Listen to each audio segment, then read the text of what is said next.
hello केटाकेटी के छ यार आज सुजल कहाँ जान्दा ल कहाँको भिडियो देखायो ल भनेर होइन रुक देखाउँछु तिमीलाई जान्दा है बाटोमा त लङ है खतरा के हो यस्तो देखिरहेको एकछिन बसेर गाडी रोकेर हेरिरह्यो हामी सबले होइन उडिरहेछ तल छुट्टिरहेछ तल है भबादेखि त्यसपछि लाग्यौँ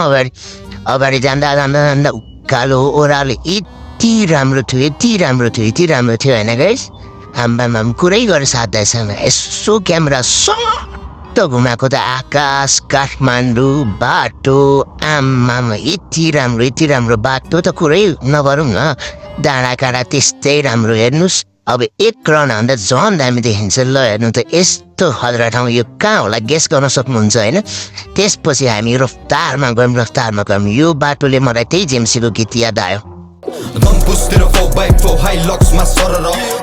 हेर्न एकछिन गीत बज्न पाएन उफ्रेको हामीलाई बाटोले पनि यस्तै उफारेको थियो यहाँ बाटो पनि त्यस्तै रहेछ हल्का होइन भित्र जाँदै त्यसपछि शान्तिदी अझै आएन भनेको उतै पारी हो भन्न थाल्यो यसो हेरेको होइन हो खतरै रहेछ कि के रहेछ होइन अब ठिकै छ त जाउँ न त भनेको यसो गरेर गएको त ल अब यहीँ रोकिदिएर होइन यसो हेरेको त 360 भ्यू त देखाउनै पर्यो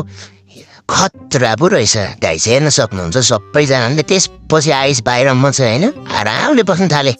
आराम बन्द थालेँ यसले आइगर्नु थालेँ मैले आइगर्नु थालेँ यताउता हेरेँ होइन त्यसपछि यसो मेरो सेल्फी खिच्नु पऱ्यो भने दाजुभाइ गएँ त्यसपछि भ्यू हेर्न सक्नुहुन्छ ल हेर्नु त यो ठाउँ कुन ठाउँ होला र गेस गर्न सक्नुहुन्छ हेर्नु त यति राम्रो दृश्य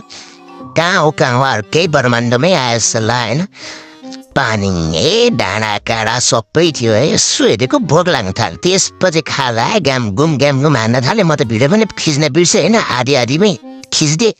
प्लेटमा हेरेको यसो हेरेको त मासु भात ल्याम हाने त्यसपछि एकछिनपछि चाहिँ फेरि बाहिर हेर्नु पर्यो के भएर बस्नु छ्याउ लागिसक्यो भनेर भने आइसले जाम स्विमिङ गर्न भनौँ रोक न भाइ एक फ्लोर हेरौँ यताबाट अलिक चिसै छ एकछिनमा जाम्ला भन्नु जाम भनेर टक्क हिँडेपछि बाउ पनि ट्याकटुक्कै टिङ्गा नङ्गा पुङ्गा हुन थाल्यो आफू पनि टिङ्गा नङ्गा पुङ्गा सबै भयो होइन त्यसपछि स्लो मोसन खिच्न थाल्यो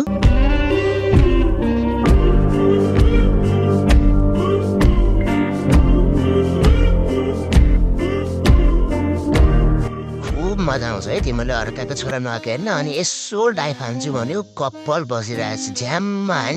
हानेपछि त मुख र छाती परिहाल्यो आँखा पोल्न थाले छोड भाइ तातो पानीमा आइज भनेर दुईजना दाजुभाइ इन्जोय गर्न थाले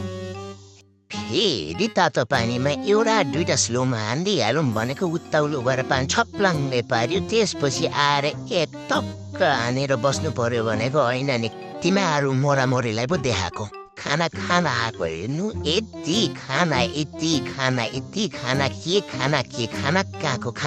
खाना सलाद भाइ हिँड हामी नेपाली स्टाइलमा गम हिर्काम भनेर बाबु र म बुफे सेटतिर लाग्यो अनि सान्दीहरू पनि आउन थाले सबले हाल्न थाले हल्ला त्यो राति कति खायो अर्को दिन गयो भिडियो होइन बिहान उठेर यसो हेरेको सनराइज यति राम्रो पैसा वसुल भइहाल्यो हेर्नु त्यसपछि सन्देश सब हट्टा मेरो भिडियो बनाइदिए भन्नु भने म यहाँ खाएको स्टाइल पारेर नाटक पारेर यस्तो ह्यान्डसम भएर चस्मा खोलेर स्यापसाला एकदम चाहिँ खाएर राम्रो भइहालेछ हेर्न सक्नुहुन्छ सनराइज भ्यू अनि त्यसपछि खानाको त एक राउन्ड देखाउनै पर्यो त्यसपछि रनुवा भेनाजु म सानेरी भएर खान थालेँ टन्न घ्याम्पे हानेपछि हामीले अब यहाँ भेराइटी हेर्न थालेँ भेराइटी यस्तै भिडियो आउँछ केटाकेटी हेर्न थाल्नु हस्त धन्यवाद आजको भिडियो यहीँ समाप्त